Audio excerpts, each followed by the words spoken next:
Still here. Stuck in this damn jam, my man. What's up?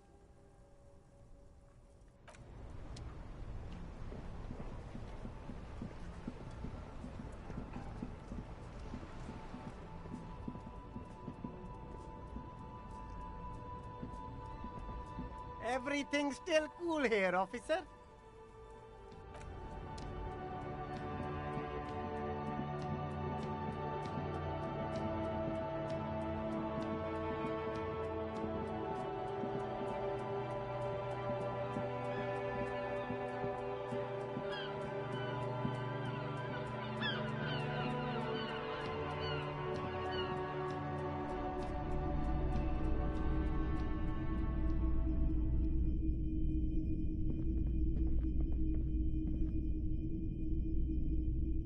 What a shirt. All other shirts pale in comparison to the muscular man with antlers and immense Zweihanders.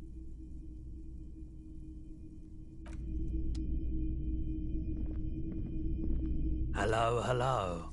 Let me know if I can help you with anything.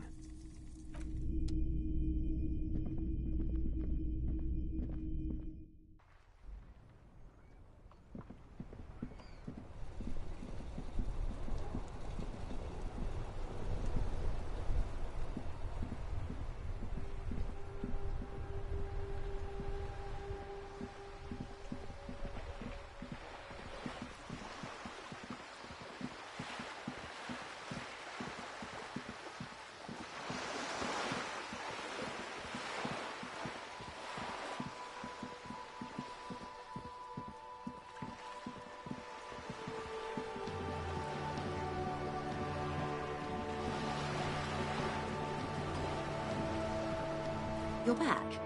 Good. What can I help you with?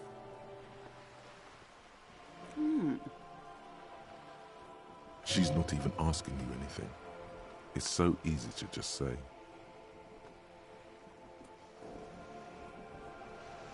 A referral, you mean?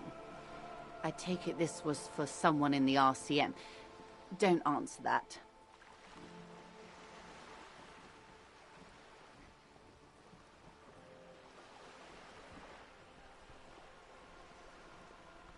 Oh my. A real door.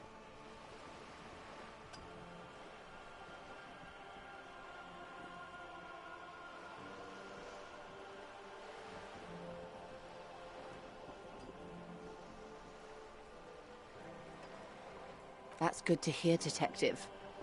Police work is rarely pretty, but it sounds like you did what you had to do. Her bartering mind cannot fathom that you didn't ask anything in return.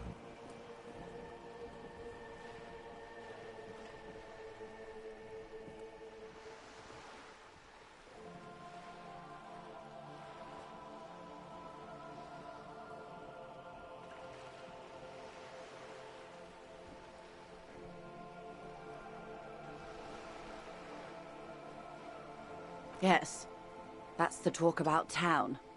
The Hardy Boys, they're called. Find the name rather amusing, honestly. The company did not send mercenaries after the Union. I told you in great detail about the mistakes my side made. And of course, I accept them completely. I just hope you don't share Everart's view on things. After all, as he said, one's dead now. The Pine certainly hasn't killed any of theirs. Let's keep it that way, she means to add, but then doesn't.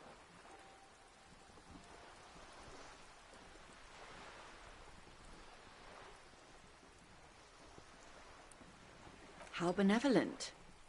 Hopefully they'll help you sort this whole business out, if they haven't already. Well, I hope it yields something. Otherwise you'll have opened that door for naught. Anything else?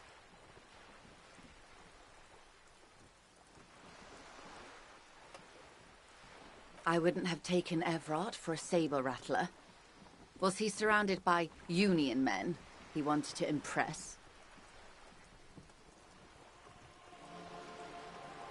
No, it was more like he wanted things to get worse. In secret, of course.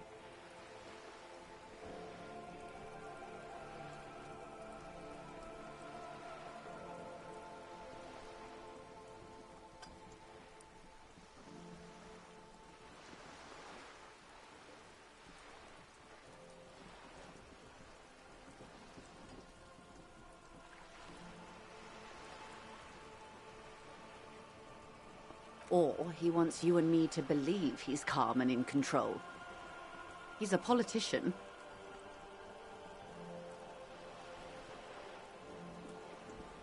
I'll think it over, Detective. Thank you for relaying this information to me.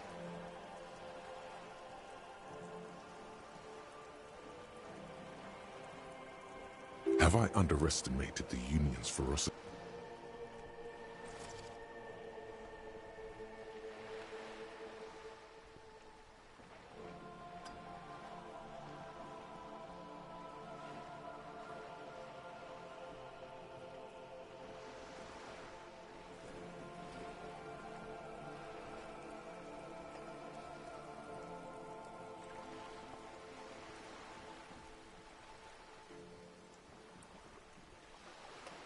What you've said is quite enough. You've given me a lot to consider, and may have helped me prevent this conflict from escalating. Sounds like he has you running errands, Detective. A well-established dominance ritual. Where did he have you deliver it? Ah, yes. I've been meaning to go there.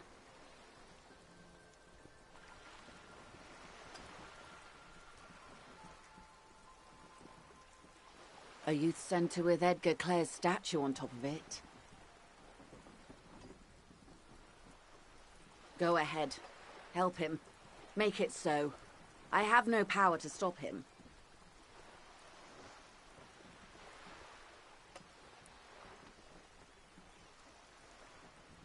Yes. I'm sad I'll never have the time, Detective. I've always wanted a dilapidating fishing village. She is more defensive about it than usual. Full of ghosts and ancient memories. Has this errand yielded you any information?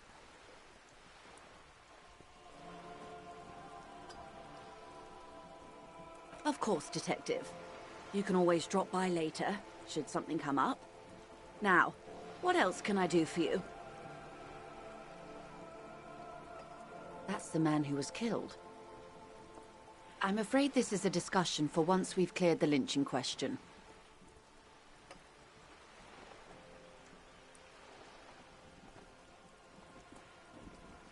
Better not tie the forestay to the backstay on this. I hope there is something else I can help you with.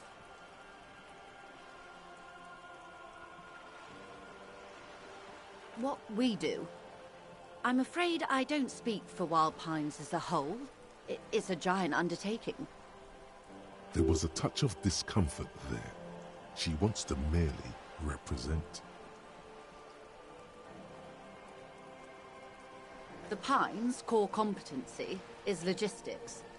Container shipping, freight, that sort of thing. See those airships there, blinking? Those are the shipping side of things. And that is the terminal. Another subdivision deals with energy, oil and gas exploration, offshore platforms. The Wild Pines Group is one of the original Revacholian Indo-tribes. Companies awarded royal monopolies by the king, the suzerain himself, centuries ago. The king is long gone, but several of the Indo-tribes remain. Saint-Baptiste, LUM, an unknown entity known as Brightest Star.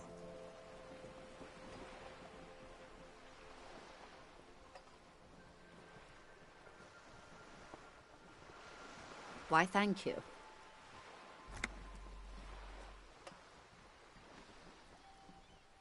I'm not at liberty to discuss the company balance sheet, but I can tell you that last year, the company booked more than 20 billion real in revenue. 20 billion is a large number, but the conglomerate employs 72,000 people. They all need to be paid. Then there are capital improvements, interest payments.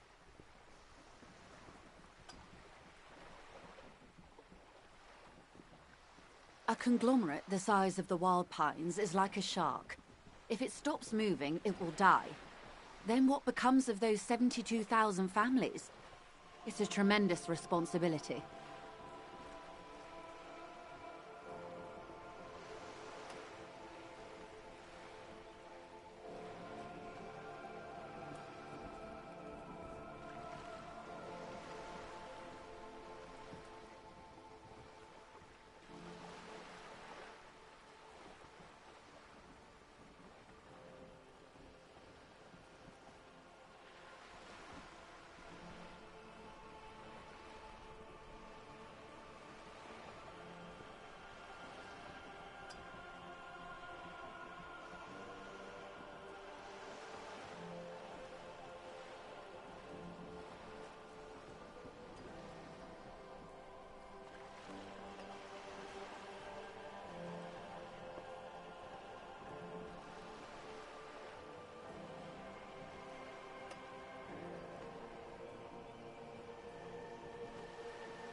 They started as an exploration and cargo fleet conducting trade between the Samaran and Insulindian Isolas 250 years ago, when pine ships explored the South Seminese and charted Lomantang on behalf of the suzerain. Centuries of care, deliberation, and madness have gone into this endeavor. Vessels pass through the great unrest to re-emerge with apricots in tow. The logic of the system is totalizing. It's taken everything from its employees to build it.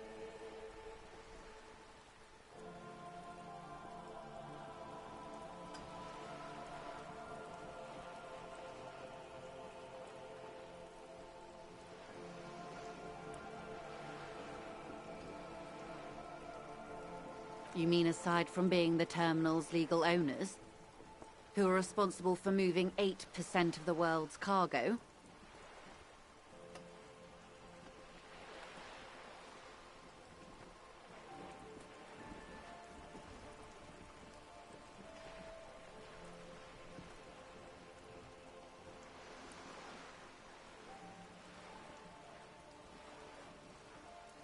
There are no minor cogs in the system. Each terminal must be accounted for, lest the entire system break. Every hiccup in such a system means thousands lose their jobs, the world over. I'm here to assure that doesn't happen. With your help, hopefully, says her warm tone.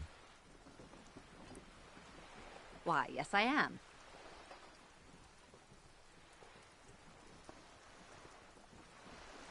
The boat? No. It is called Cordelati 19 because that's the type of sloop it is.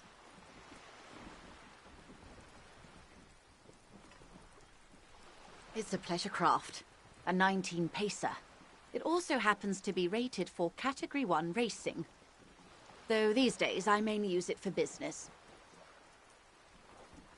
My sloop? I like it a lot. It's the eel's hips, baby.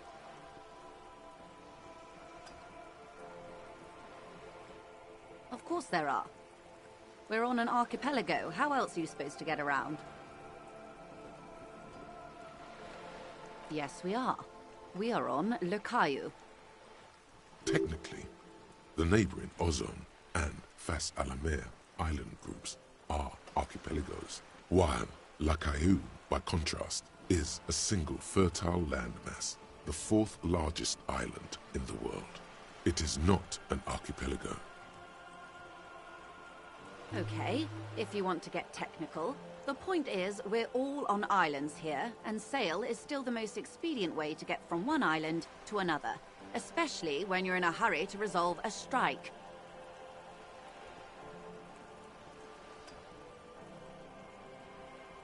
I haven't seen anyone else drive a souped-up Capri Kenema motor carriage either.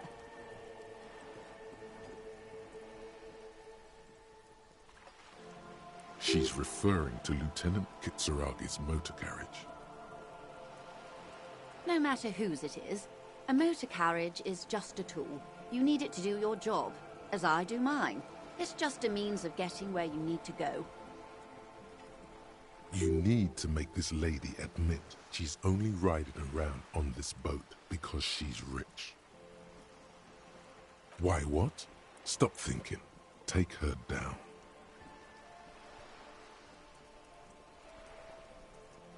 You're not? Okay then. Just keep on admiring the boat then, unburdened by envy.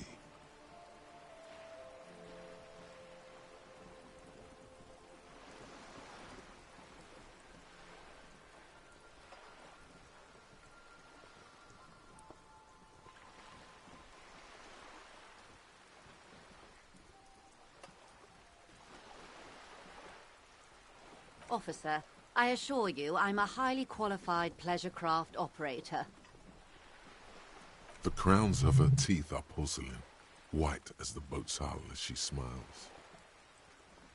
Her nonchalance might be related to something called the Wayfarer Act, a law that says she doesn't need a license. Sly fox, you're not aggressive enough to harass her further on this.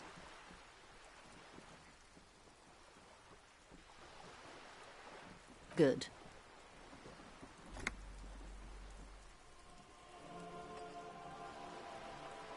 More lessons in basic reality? My favorite part of the day. Go ahead, ask me anything.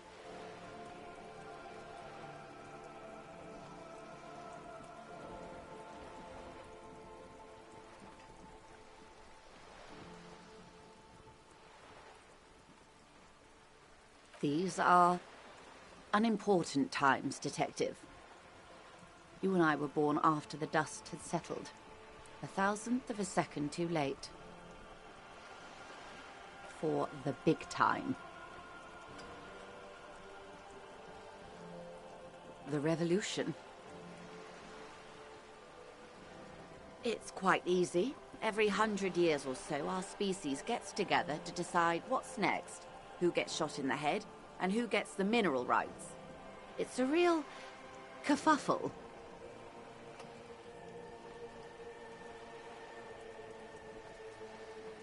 Those would be the communists. Generally speaking, 40 million people got shot in the head during the World Revolution. But the communists, They all got shot in the head. Oh, and the anarchists too. They shot them well. So well, one forgets they even existed. Did they ever? Before they got shot themselves, they shot 2 million people.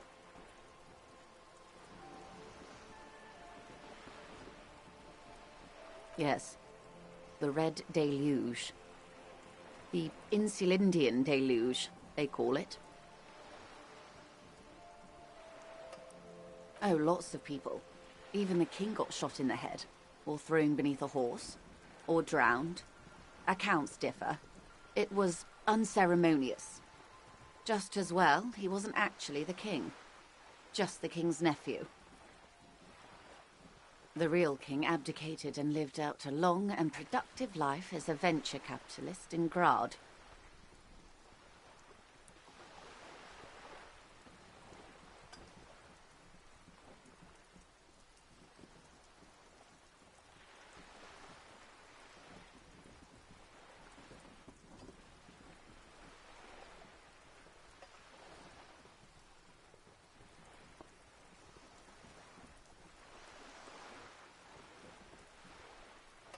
I prefer the term risk-averse. King Guillaume was nobody's fool. He could smell a PR disaster brewing, so he got out alive, and his nephew Fricelle got shot in his place. Him and tens of thousands of his wonderfully fascist kingsmen. It was a wild time.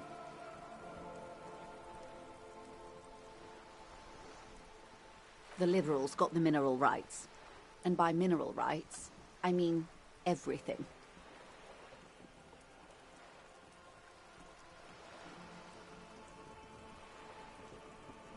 Liberals are usually middle-class people, Detective, or the remaining gentry, the beneficiaries of the pre-revolutionary arrangement. Some were rich enough to stay with a constitution, with monarchy. Big mistake. Others bet on the revolution. They were called the ultras, or ultra-liberals. They fared well.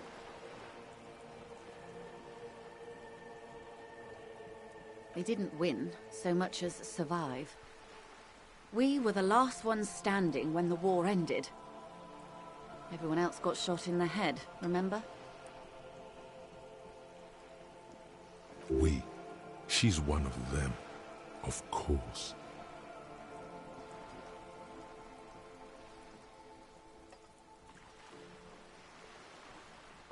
To foreign intervention, the coalition. Those people really took the mineral rights.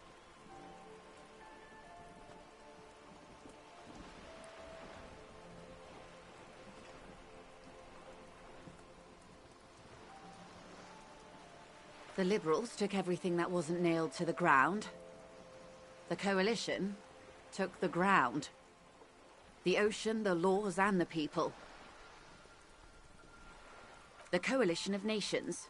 Grad, Mesk, Vesper, Messina, Oranje, and Sur-le-Clay, the armed center of the world. They landed here and ended the revolution. It was the moralist thing to do. The moralists believe in keeping everything exactly the way it is. They believe in mineral rights, and not shooting people in the head.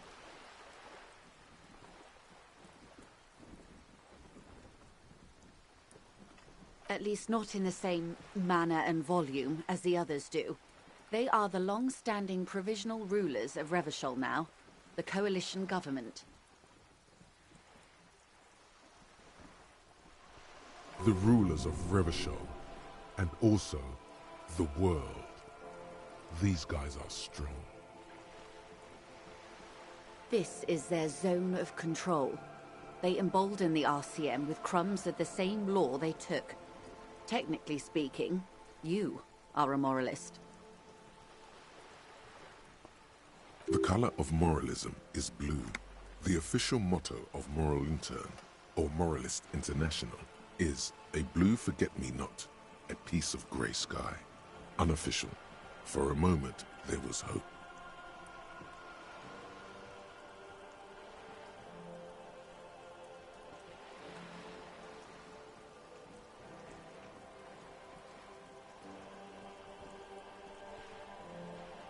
A devout man of the center. Hard to come by. It's good to have someone who takes a moderate approach to head shooting. In your line of work, I mean.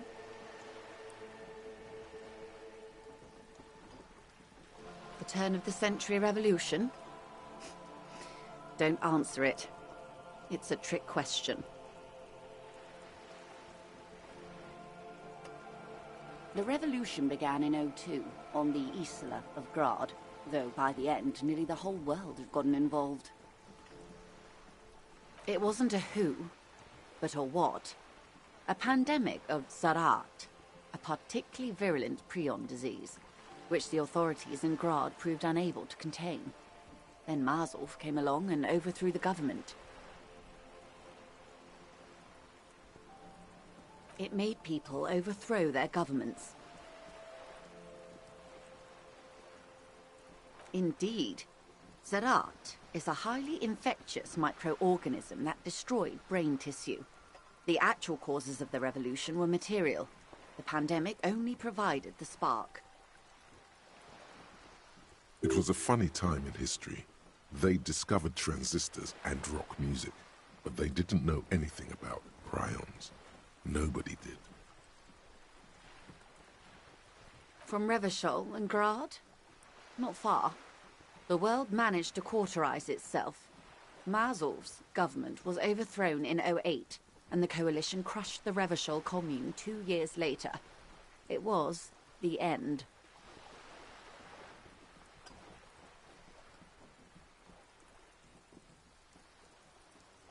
Why? You and I, officer. Our lives in the zone of control.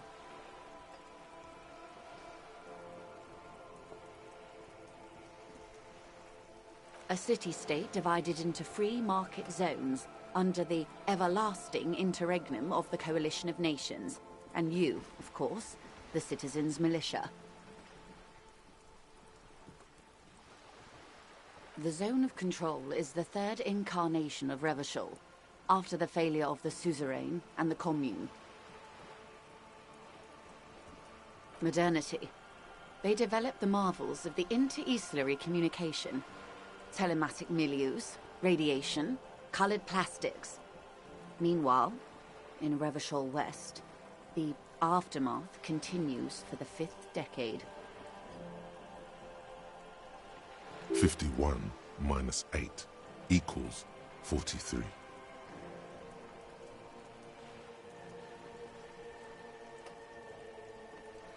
Time flies.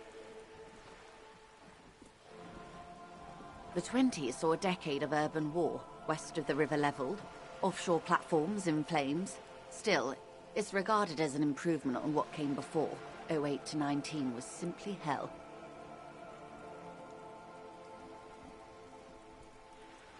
The 30s?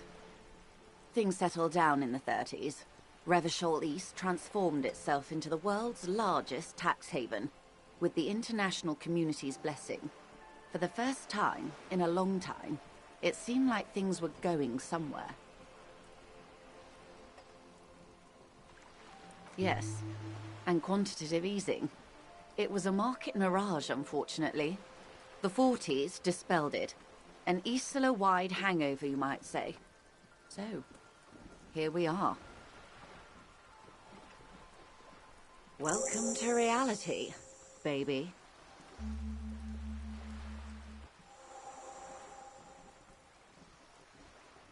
For her to be where she is, Wild Pines Group must have picked the right side.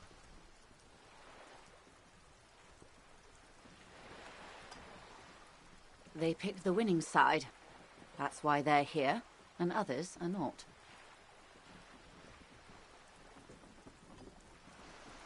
Perhaps it wouldn't have turned out that way had I been in charge. I might have bet on the king and led the Pines to doom. I would have sided with the cannons. If you'd seen the calibers of the things, you might have too. Perhaps it's better I was born when I was. 10 of the 14 Indo tribes got it wrong. Feld, Kupri, Tricentennial. So I suppose I would have been in good company.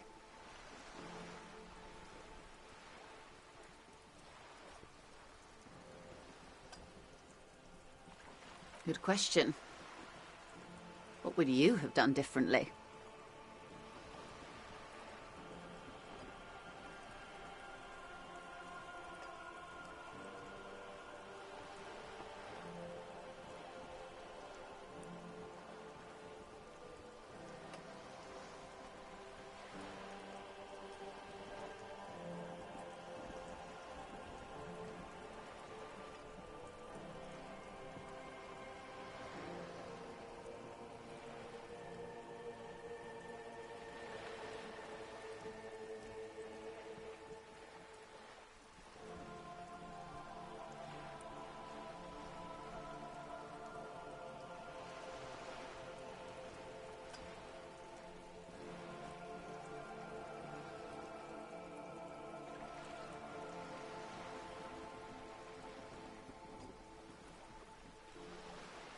So a quarter of humanity simply lost their minds.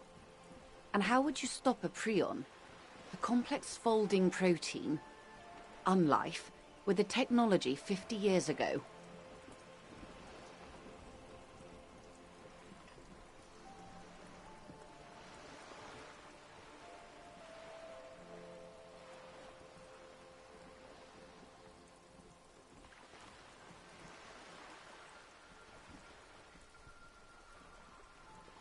Good hygiene. Really. A very moderate solution to an extreme problem. It's those sort of half measures that doomed the authorities in Grad.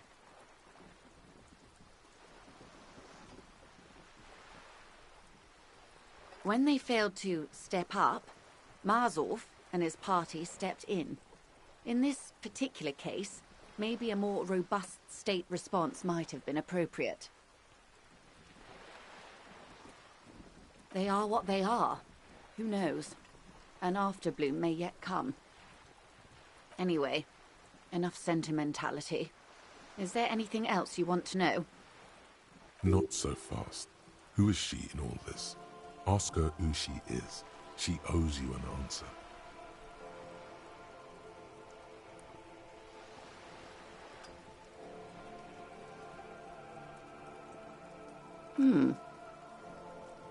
She won't maneuver her way out of this one. I am the vilest of the vile. A traitor, a devourer of nations and infants. I am an ultra. She raises the corner of her mouth, smirking, revealing a canine.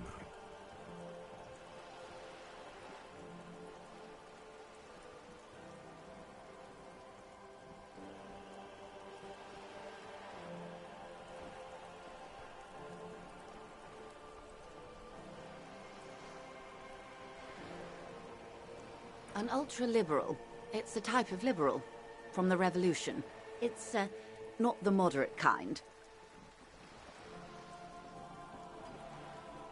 Haven't you heard? I am a nether creature of the Forbidden Swamp. One of those who pushed the king under a shit wagon and betrayed the revolution. I can see you thought I'd gone extinct. No sane person identifies as an ultra-liberal anymore. Not in broad daylight. You're a centrist at heart. A real moralist. Tell me, now that I've uncoiled myself, do you find me frightening?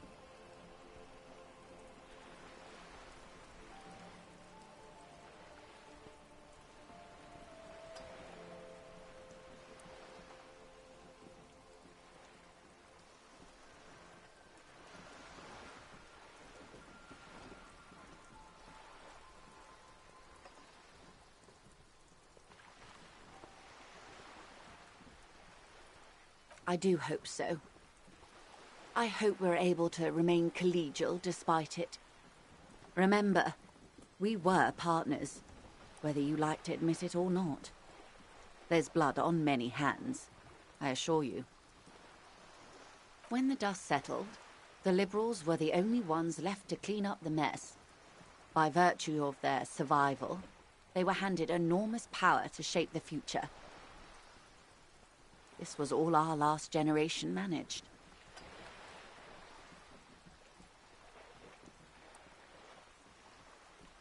With due respect to our overlords, the eternal caretaker government that keeps Martinez a monument to the efficacy of its artillery,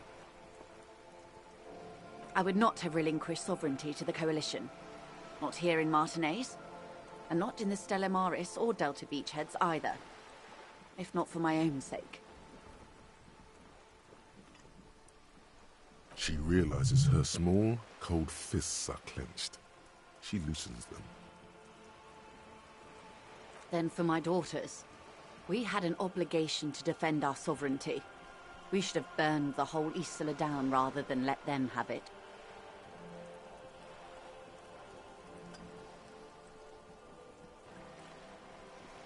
Perhaps my intellectual vanity will be my undoing. You're no dummy yourself.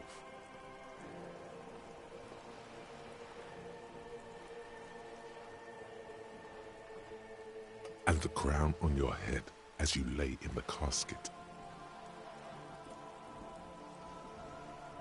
Yes, I suppose I am. But I wouldn't be a patriot anywhere but here. Yes. Whatever else I am, I'm also a mother. And a wife. Now, shall we return to reality?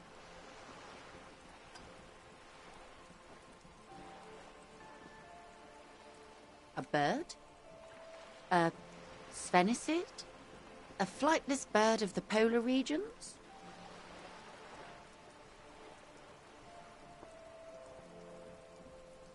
Of course you're not, my dear. I'm just terrible at guessing games. Ah! This is the pier of Rue de Saint-Ghislaine, 33A, where the tenants have been kind enough to rent me a slot. Or two.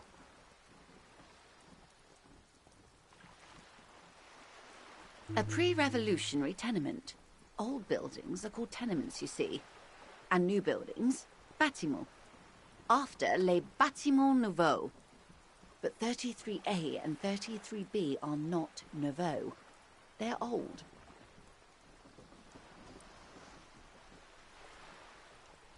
This one used to be 8 to 10 stories tall. A real high-rise by the standards of the last century. Built to mirror the skyscrapers across the bay in the Delta. That was before the war, of course. Mostly the urban middle class, I believe. This was once primo real estate, before the cannons lopped 4 or 5 stories off. Splat, splat.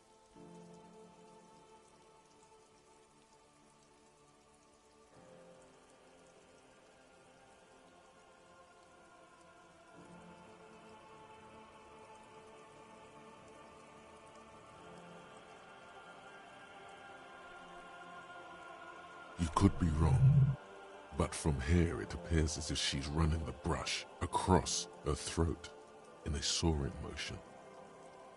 Wonderful.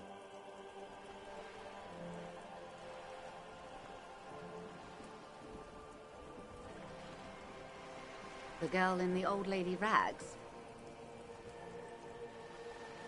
Looks like a sullen and rebellious member of a teen infraculture.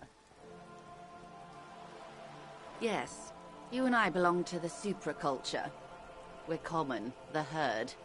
The music on the radio, the food in the chain restaurant, those are all too popular for the girl in the old lady rags. She prefers a fantasy world, an infraculture with its own dress code and vernacular. It is an illusion, I'm afraid. There is no refuge from the supraculture.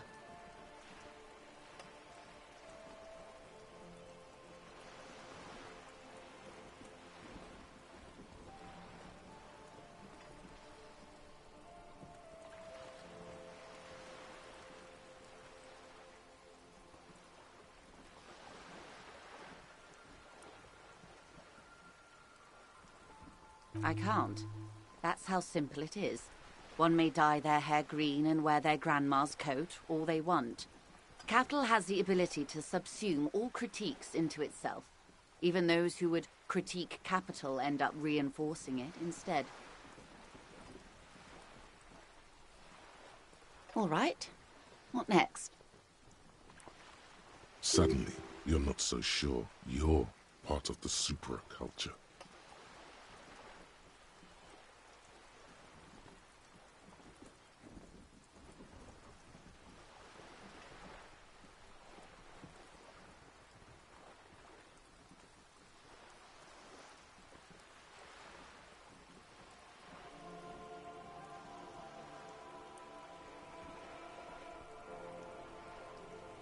And what would that be?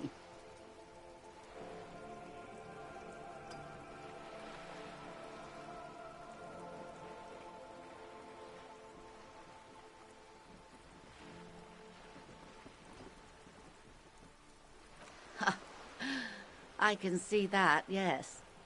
I dabble in those dark arts myself, not so long ago. I assure you, it was a thoroughly supracultural phenomenon. All permeating. Downright mandatory. Nothing infra about disco, baby. Those days are long behind me. And even in the early 30s, I would say I was more of a new girl. Disco was a minor, but still enjoyable facet of the whole thing for me.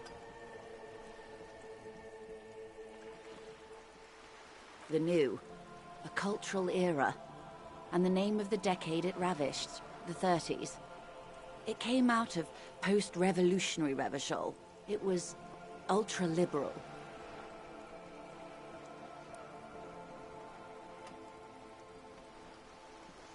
It involved lots of partying, as you might imagine, and champagne-colored everything. By the looks of it, that would have been when you came of age. Now.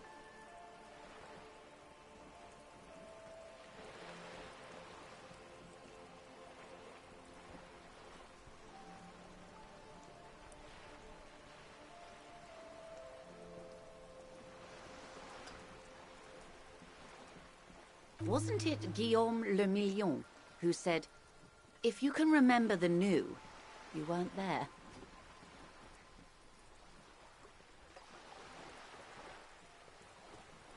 Ah, yes. This is not very central to reality, is it? I can't be 100% sure, but I believe he died due to complications from venereal disease.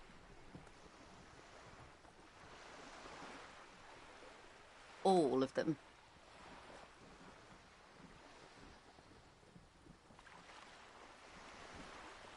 I'm afraid no. But then again, one can't be entirely sure.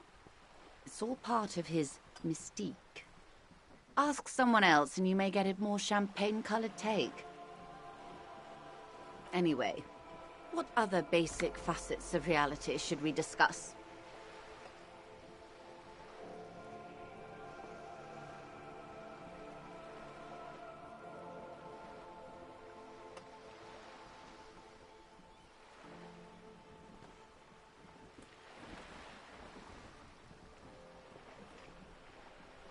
Glad to have been of assistance.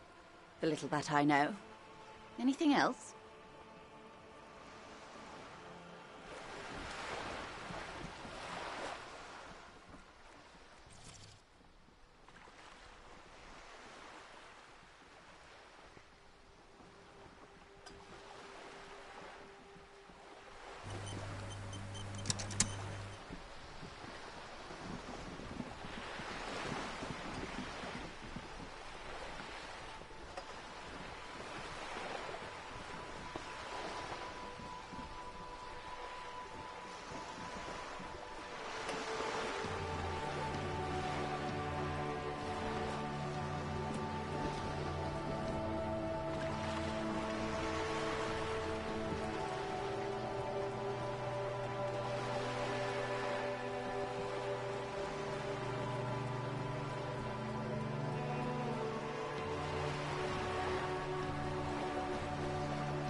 A ceiling-height window.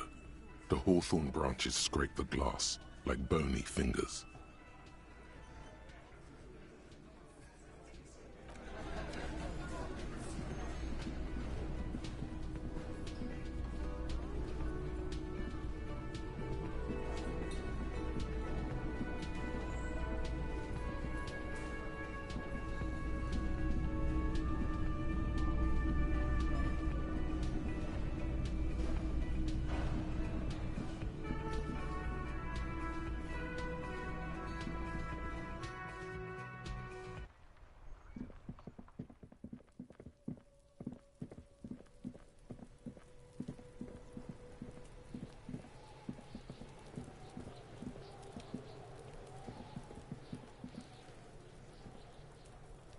Die before I squeal, pig.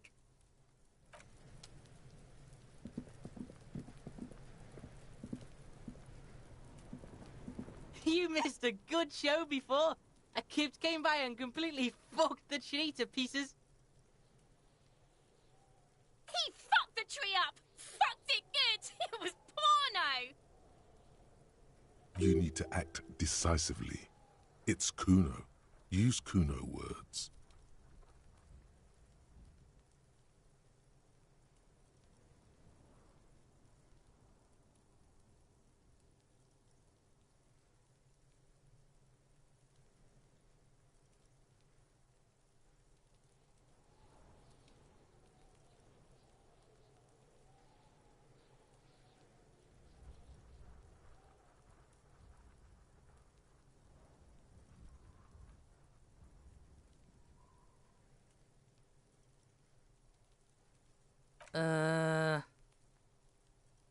Stop choking, Kuno!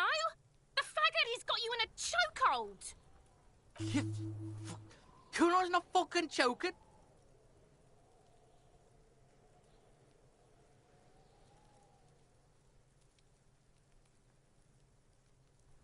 Like fuck you did.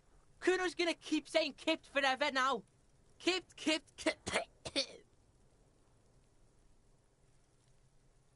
Shit. The fuck did you want anyway? You got your fuck bag down. Now let's talk normal shit. Yes. Kuno wants a normal conversation. Ask normal shit, please.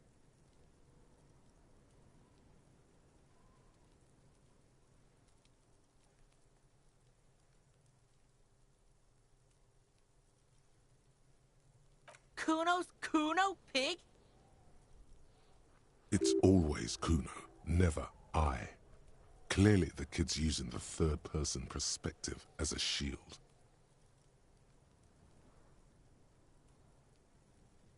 Yeah? Kuno's in a fucking gang. In a bang gang. Kuno bangs for Magie, bangs for Mazda, bangs for Revachol. Watch out, Kuno! He's trying to fiddle you! He's gonna put his hands on you! Help! Pig's got Kuno! Help! Rape! Help! He's got the Kuno, help! Everyone can hear.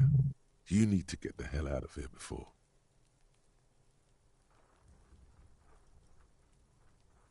Yeah? Get out of here before the Kuno beats the shit out of you. Yeah, that's right. Drag your fat ass out of here, fat boy, before Kuno fucks you. Bang! Got fucked by the Kuno. We alright?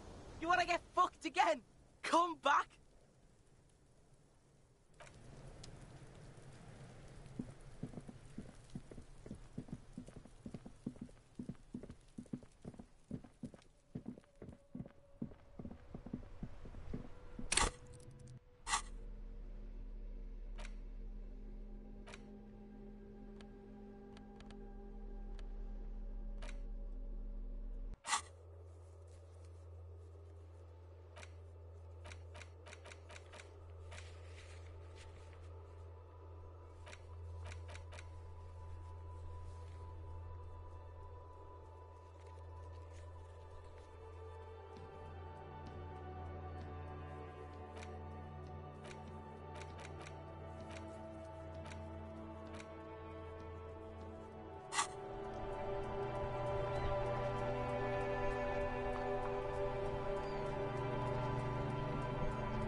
cockatoo is a parrot with an erectile crest, found on the Seminine Islands and in southern Fas a la Mer. Known for their intelligence and general precociousness, cockatoos are popular birds in aviculture. However, they often exhibit various behavioral issues. This book talks about the delicate nature of toos, as well as introducing some of the most popular species among the bird enthusiasts. The funeral cockatoo, the major majestic cockatoo, and the most common bang bang cockatoo. It's colorfully illustrated.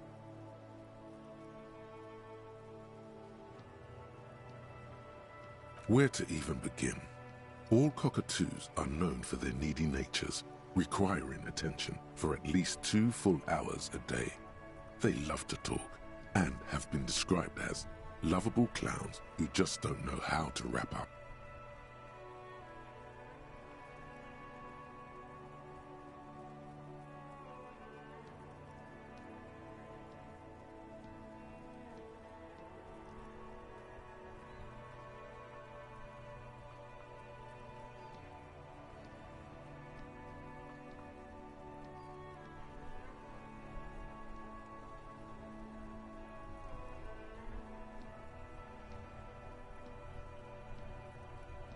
Pet owners also report moodiness, loudness, and hostility as recurring issues. If left unsatisfied, cockatoos may scream non-stop, pluck their feathers, or become aggressive.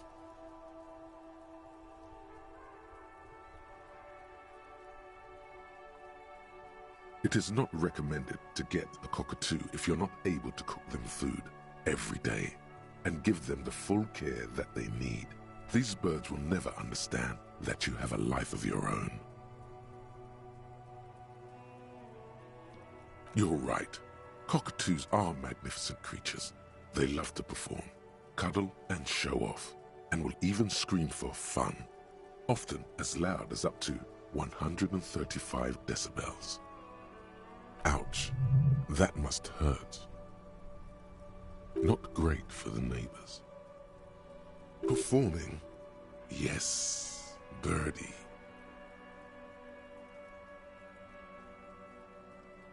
This is a yellow-tailed black cockatoo. Its specific name, Psittacus venereus, relates to its dark and somber plumage. This bird looks as if dressed for a funeral, 24/7. There is something indisputably ominous about it.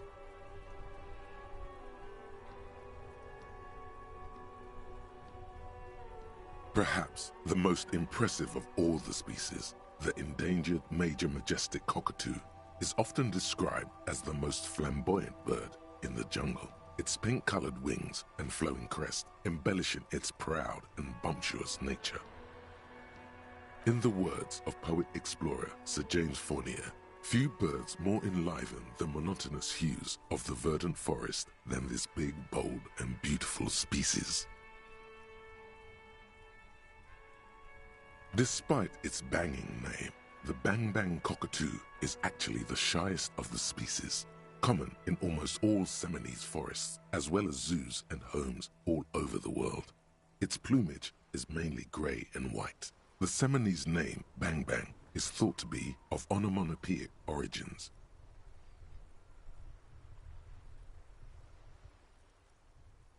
Yes, but all those cockatoo species are so different. Which one are you?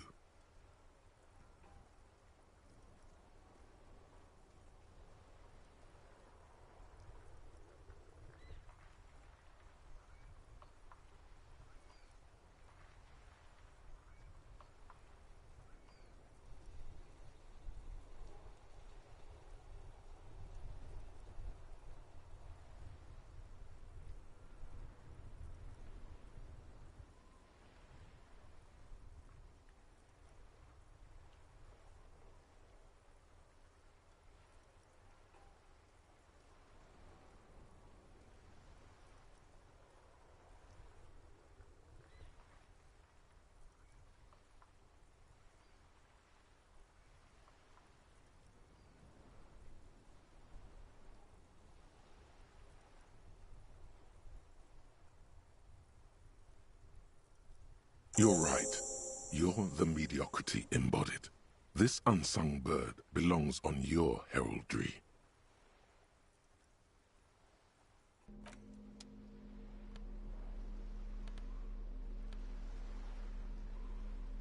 A cockatoo is a parrot with an erectile. This book talks about the delicate nature of twos as well as... There it is again. The scent of apricots with a touch of cinnamon. Smells like the end of some distant summer. The surface of another planet or some ancient temple. Yes, from the height of antiquity, a long, long time ago. Millennia ago, on an island of time you can never return to. The sun sets into the sea, but the water does not boil. Instead, it turns to liquid gold. For a moment, the world's store of precious metals seems to increase dramatically, and you are rich. There is a movement next to you, the shuffle of a small coat. Warm like the evening, but when you turn toward it, there's nothing there.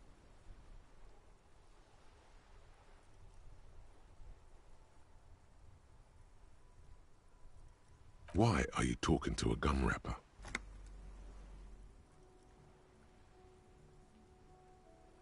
Bitter, citrus, sweet. It seems to grow stronger like a glow with every breath you take.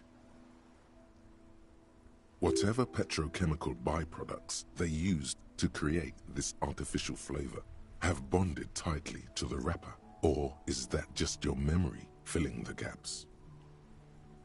Until a blossom of skin and flower petals erupts behind your closed eyes, made of toffee, cream, and distance. You just had to take a dive. Your heart working overtime, trying to keep up with the panicked synapses firing all over your brain, moving liters of blood through you, panicking.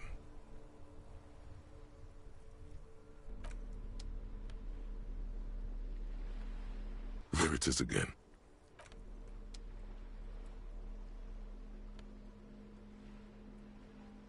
It's just a racist mug.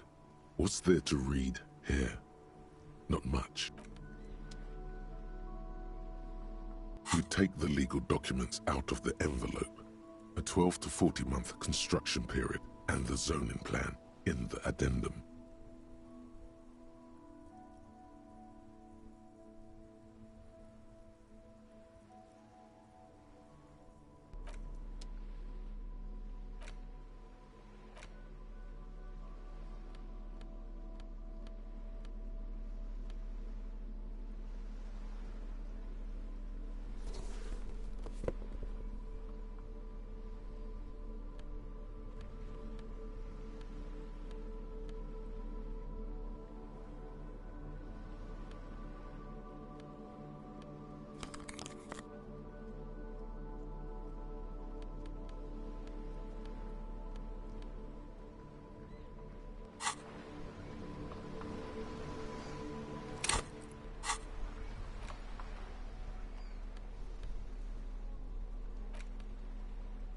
You take the legal documents out of the envelope, a 12 to 40 month construction period, and the zoning plan. The youth center cuts into the ocean like the bow of some great modern ship. Apparently, it's going to cover most, if not all, of the street and the square between the existing houses. It's 3 stories tall. It's going to be awfully close to the already existing buildings, almost wall to wall, practically integrating them into the youth center. This is either an ominous or cool architectural choice. Hard to say. My money is on cool. Looks like a cubic pyrite.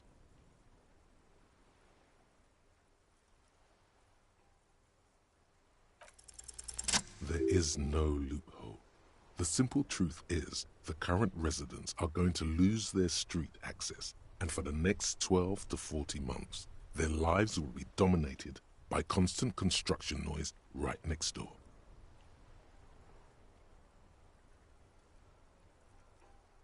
Once the construction starts, It'll probably take a few months, a year maybe, for even the most stubborn occupants to get tired of living like this.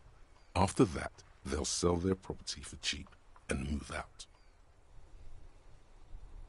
Well, you could trick Everard. Get some random people to sign the document. By the time the union boss finds out, your business here will be already concluded.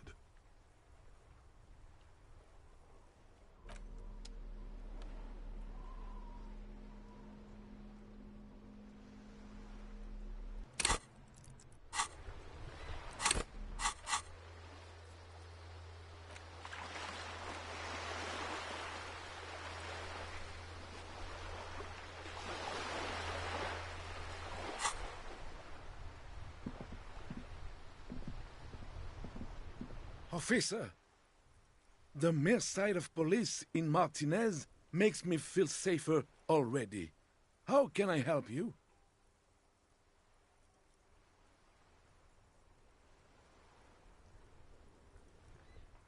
Sure, officer. Thank you, officer. The purity of snow always reminds me of the purity of a man's soul, if he's got principles.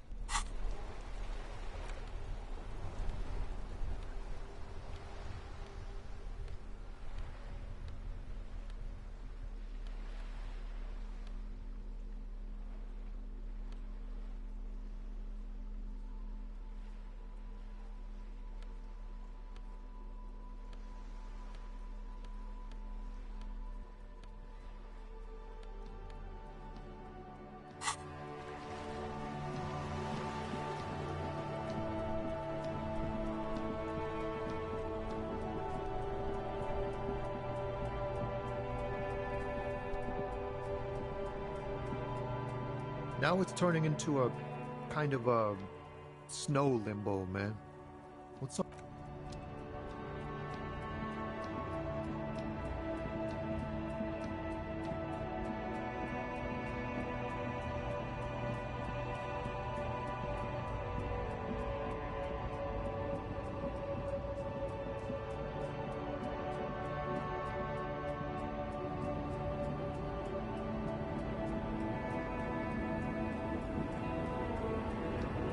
The woman still has her eyes fixed on the photograph in her hands, in the background.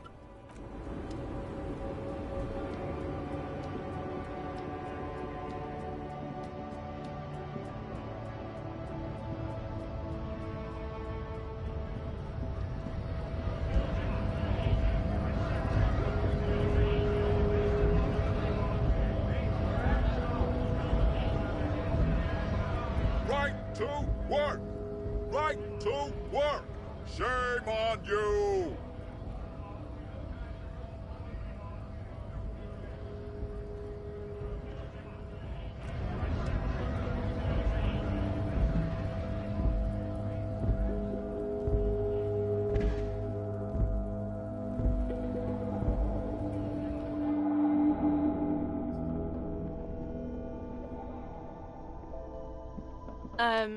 Is this about the questions again? Because I don't really know anything.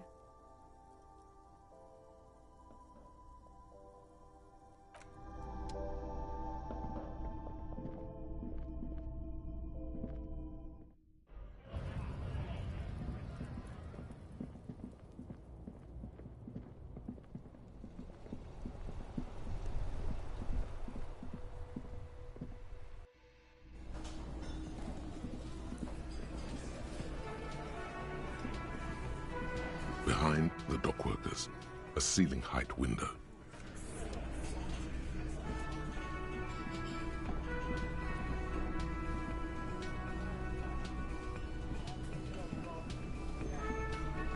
Oh, hello, dear. There you are again.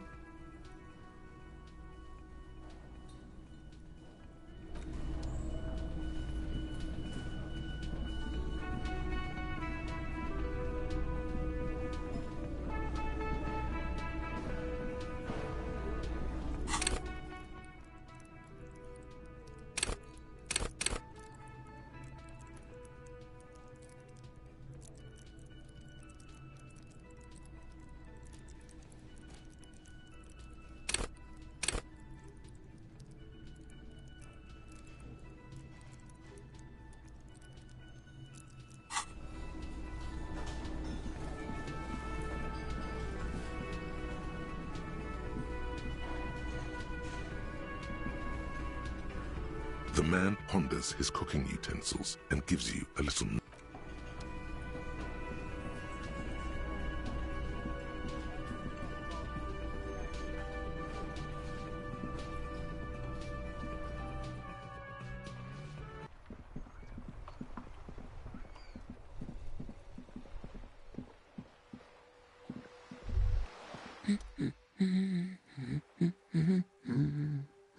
Excuse me? I don't know. The most talkative one?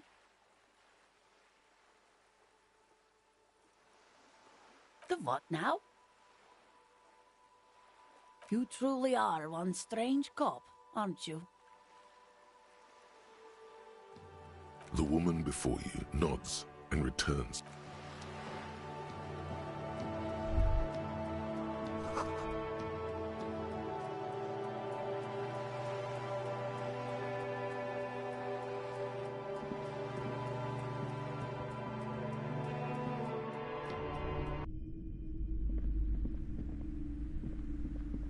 Hi, Ace Detective. Are you here for more books?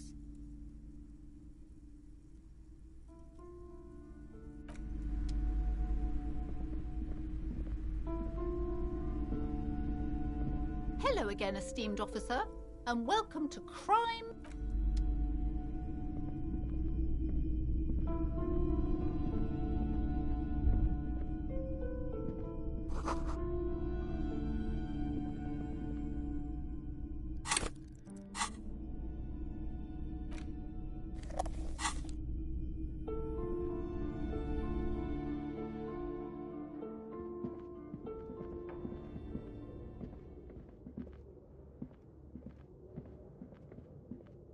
The barbell waits patiently on the floor, like a dog for its master.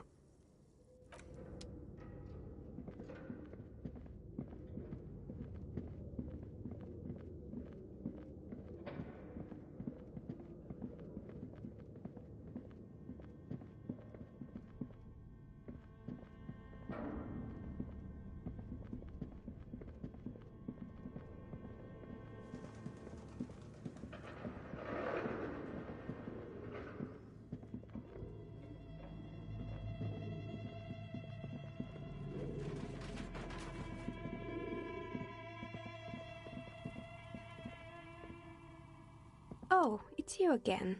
Are you looking for a dye? Nothing really. I didn't know him. I'm sorry, detective, but as you know, I usually have my headphones on when I'm working. It shuts out most of the daily ruckus behind my window.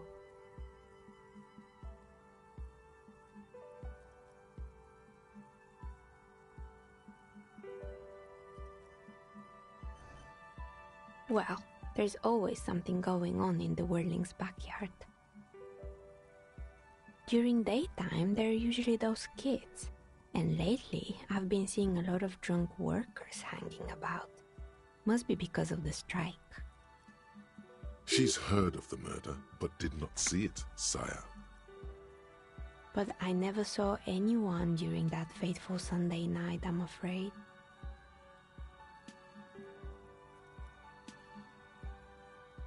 I might have, but in this case, all I would have seen is my own reflection staring back from the darkness.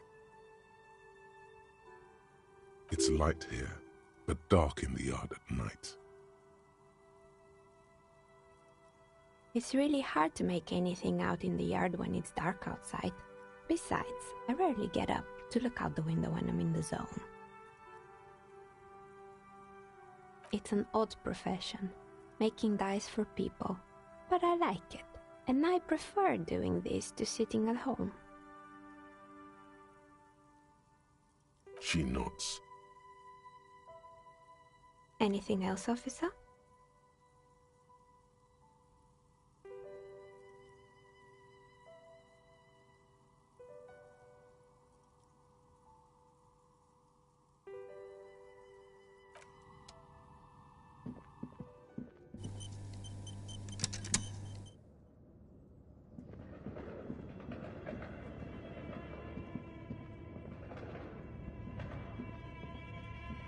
tiles on the cube are still smoldering. Cast like a smooth draw, the filament slides into place. On the keyboard, the play key starts blinking. The speaker comes to life. Statics. Good evening, Doctor. Please repeat. Is this the production schedule? Good. Please repeat the password.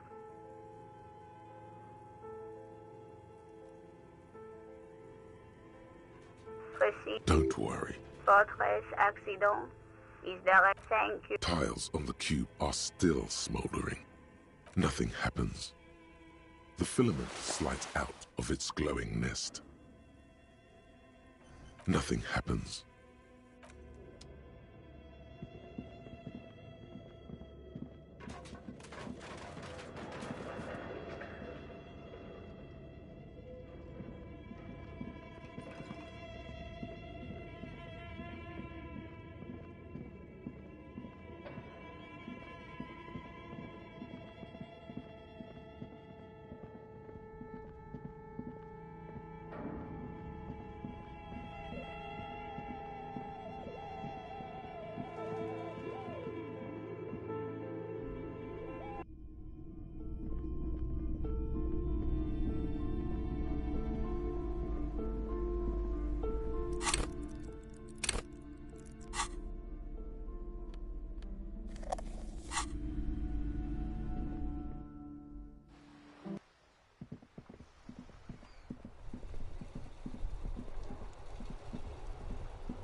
The window stands broken in its frame. Cold wind blows. The fan stands still. The lights are on.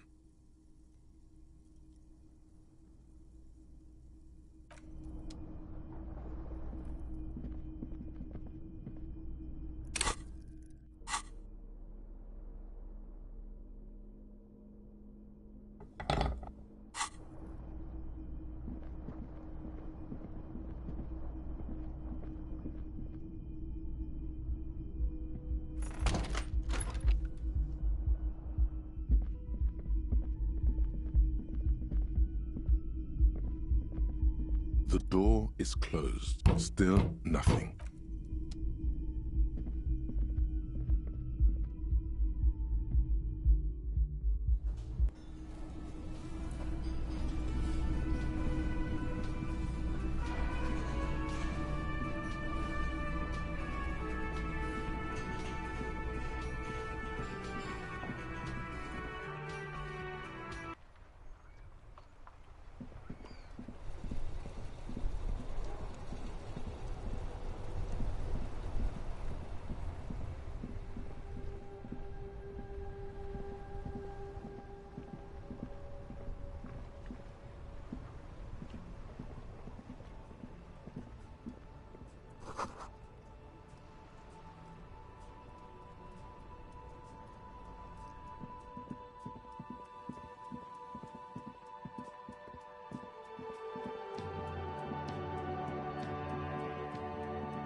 shine on these sunglasses lasts a lifetime, officer. 100% guaranteed.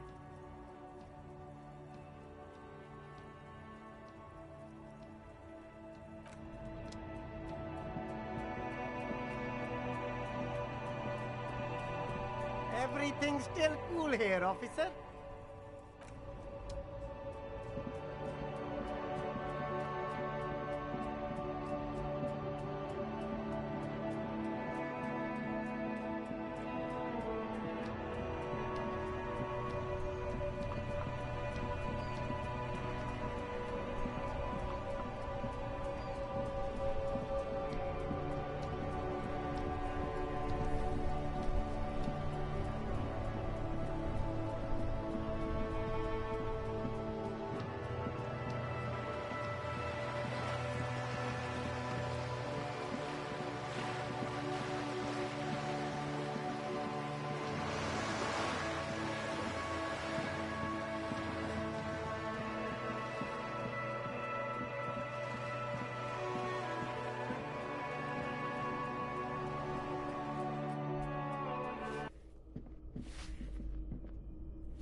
Give me a moment.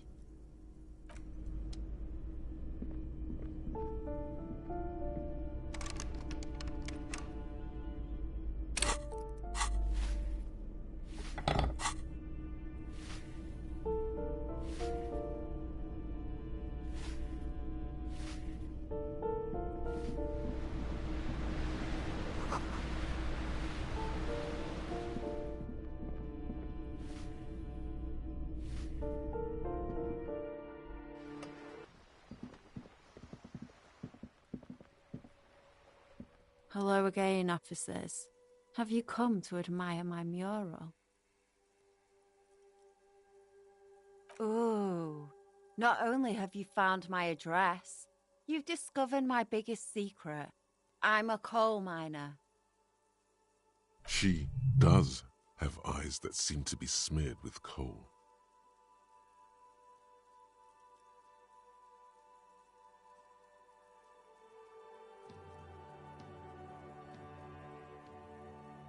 It doesn't have to do anything at all.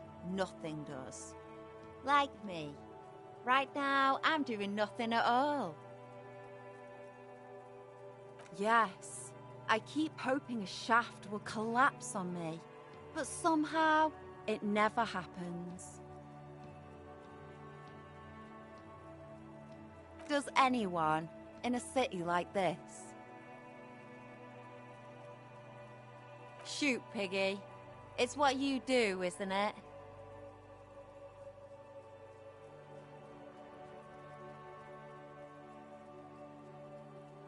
What do I care about some fucking tin eggshells? Ugh, alright, sad Piggy. I'll give you this one. I saw a little girl in the fishing village running around with military-grade handwear. Looked cute as hell.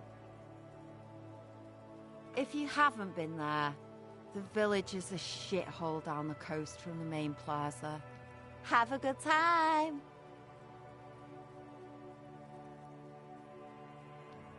No. That's all the snitching Cindy the Skull does for today.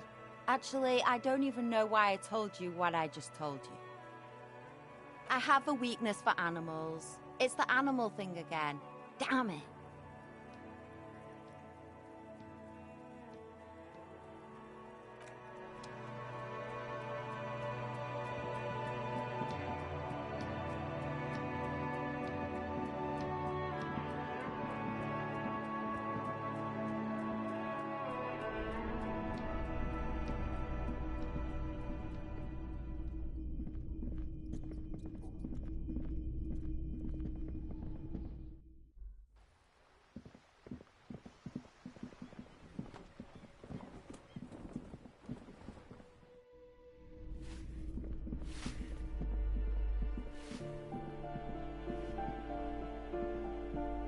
You hear someone walking around inside. A poor communard, from the looks of it. The room is barely bigger than a closet.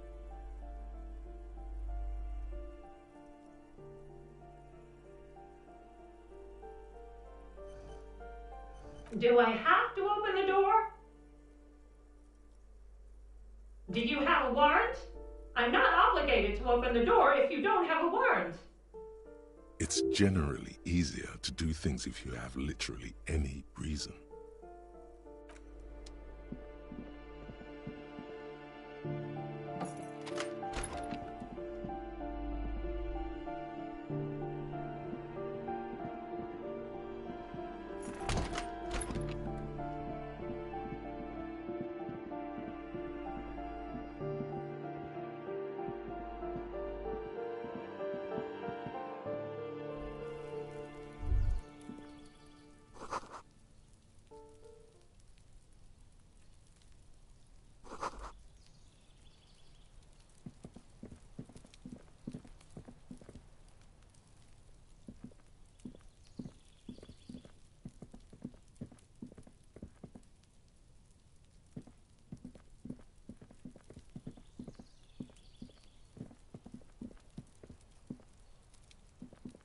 This door is made of metal and appears to be real.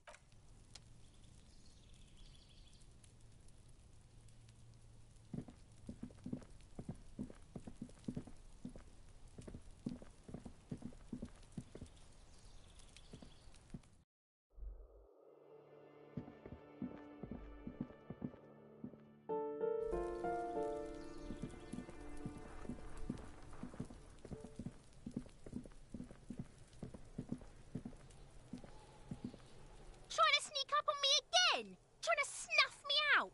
Get away, pig!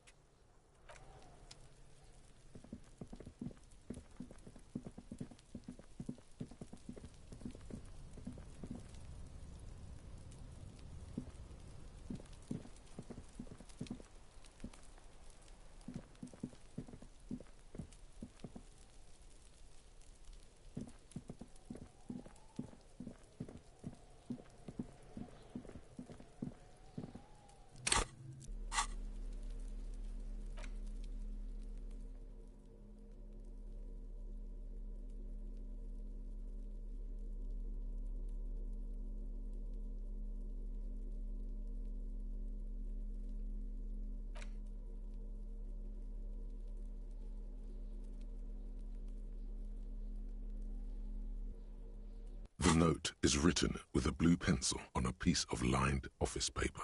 The kitchen magnets have left spots on its surface. Someone has scribbled, S. I can't believe the off-site copy is still here. You'll find the filament memory with the off-site copy in the frozen ice cream maker. Please take it home, ASAP. It's important. I'd do it myself.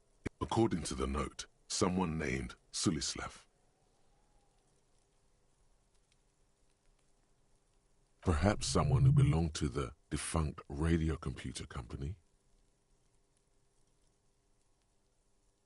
Sounds like a question for a detective.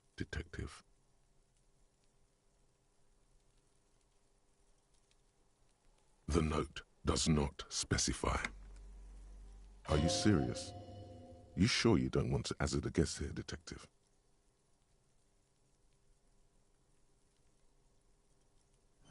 Ding, ding, ding. We have a winner.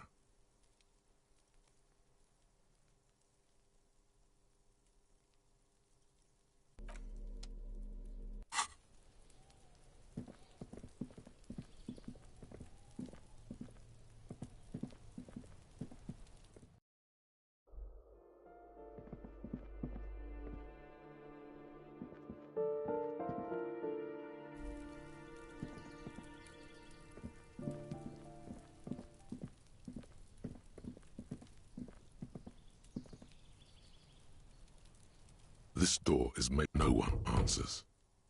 Looks like he isn't home. You should come back tomorrow evening. After.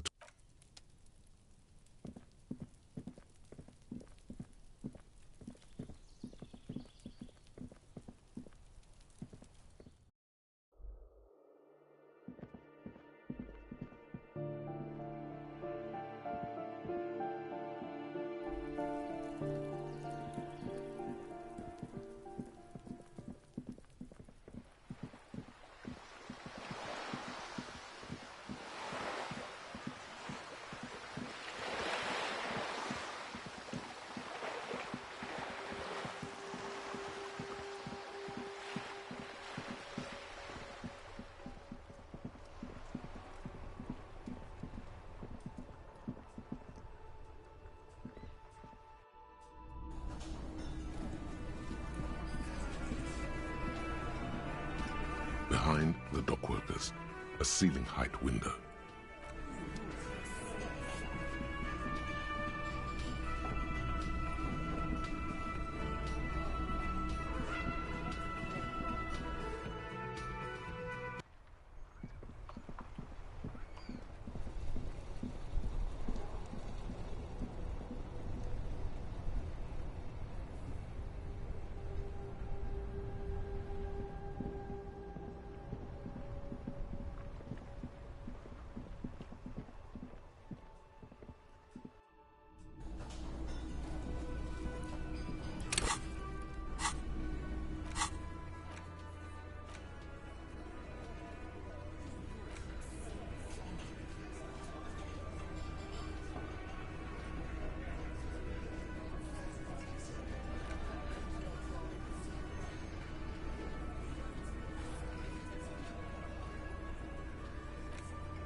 The bed is still cold from the broken window, and not too inviting, but it's yours. The bed is still cold from the wind blowing in from the broken window. The mattress creaks as you close your eyes and try your hardest to fall asleep.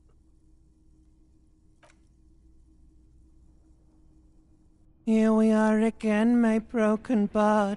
The waves are coming, carrying you away. But you can't go. No, you have to stay. Always half aware of yourself. You're not cooperating, brother man. It's your disgusting body. Even through your sleep you feel a vague discomfort suffusing it. Your belly and your sides are unpleasantly tender. You wish you could curl up into a fetal ball of safety. But you cannot, because of the pain. That pain in your right side is your enlarged liver, by the way. As for your kidneys, you've really been compounding the damage lately.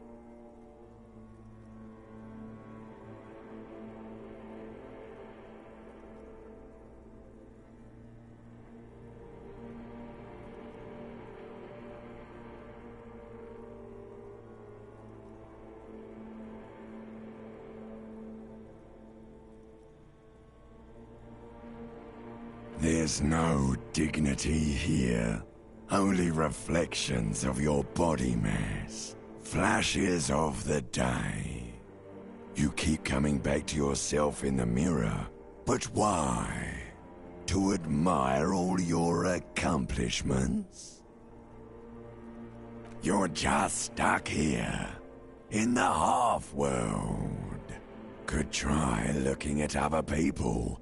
Really looking. But why would you want to start doing that? Sure you do. They're all so friendly, aren't they? At least they're interesting. Each one has a process just like yours, running in the space between their ears, full of secrets. People are beautiful, statuesque, parodies and tragedies of themselves. A great democracy of creatures. What do you think you're doing right now? Coming to some greater awareness? Look at all these lights, blinking in and out of existence. Thoughts! You're just pretending that you're asleep, even to yourself, while the world goes on without you. Let it. Let it. But it never seems to let you go, does it? Time to rise and wipe that shining sweat off as best you can. Gather your bearings. Rock and roll.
A rusting control panel with loose wires dangling. You grab the handle and pull the lever up.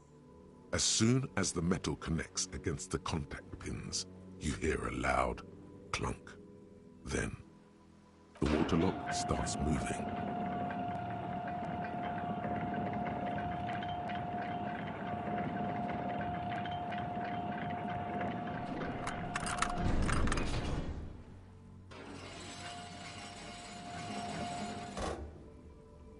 Okay, if we ever need to get to the coast, then this is the way. But please, contain your wanderlust for now. I don't want us to get sidetracked, not with everything that's going on.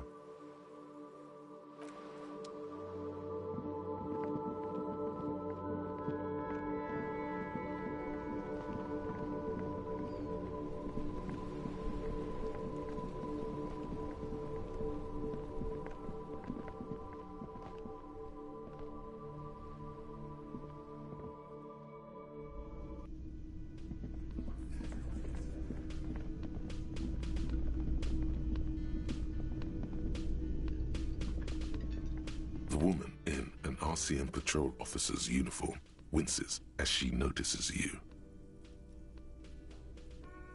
I would really prefer not to talk to you right now.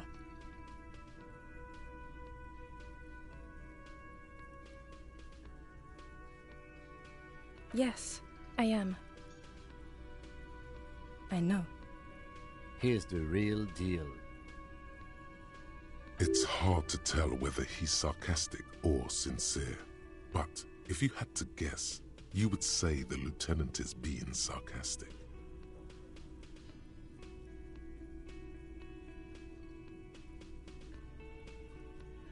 I don't know. I mean, why would I want to talk to you?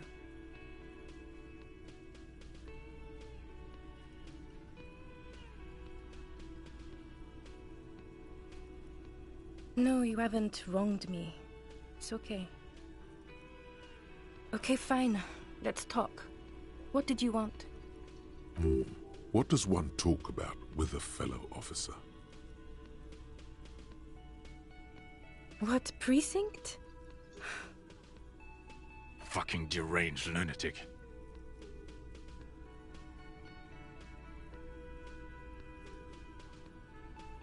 You're getting an intellectually unsatisfying vibe from this conversation. Maybe you're doing something wrong. I don't know what to say. Don't say anything, Judith.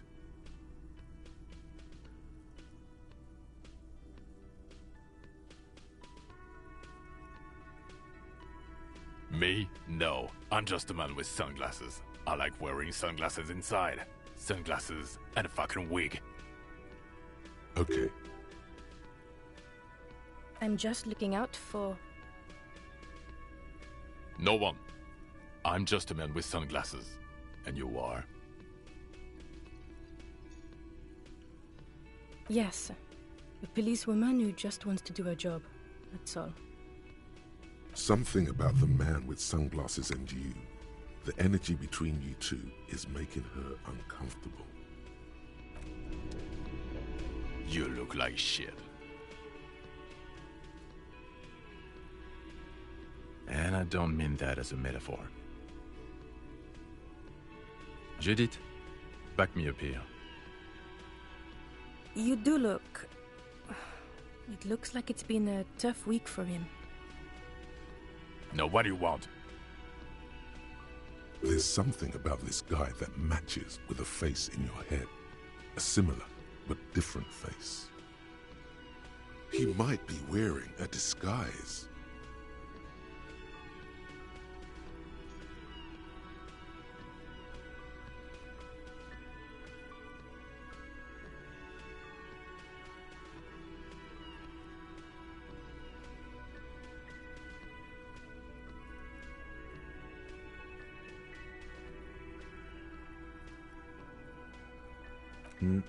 I'm not getting involved in this.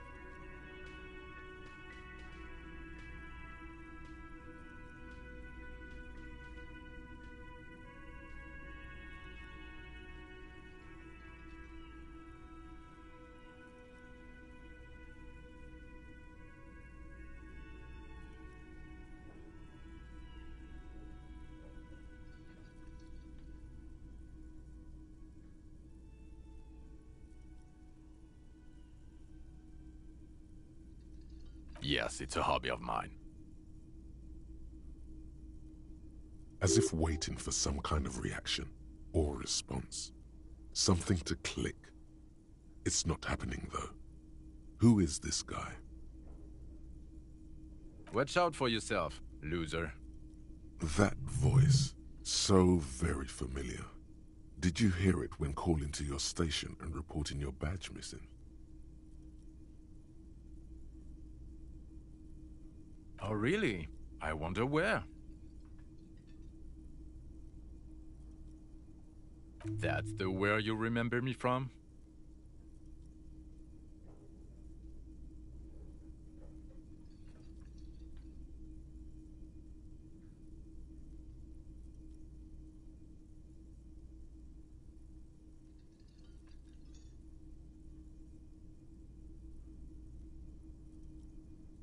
Okay then. It's probably a coincidence. People sound alike. Goodbye.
Again?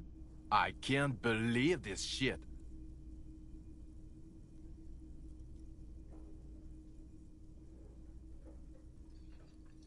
About what? You don't look like a cop. You know what you look like.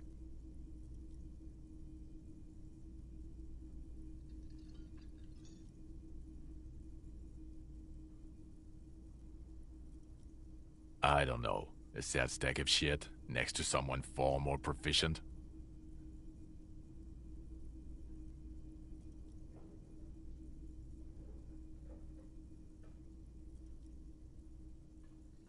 No. 'Cause it's not my job. Why don't you go and fucking do yours and solve this damn hanging?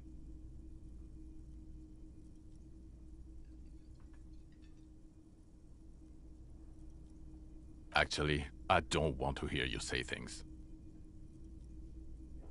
Come on, Jean. Okay, say things. I want to hear you say things. Suddenly, out of nowhere, case-related things start popping up in your head. So, do you know who hanged him? Yeah, I can see that. I don't know. Why are you? It's like you felt it would be intellectually stimulating and would lead somewhere. A custom even? Strange. Oh my god, there's more. You want something more? What is it? Okay, why not? Let's do the old thing over again. We're not wasting time. There is no time. So, do you know who hanged him? Yeah, I can see that. I don't know. Oh my god, there's more. You want something more? What is it? There's something that binds you to him. Some kind of an outfit, maybe. A uniform. Exactamundo.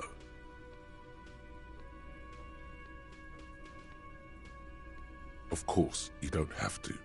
You can talk about anything you want.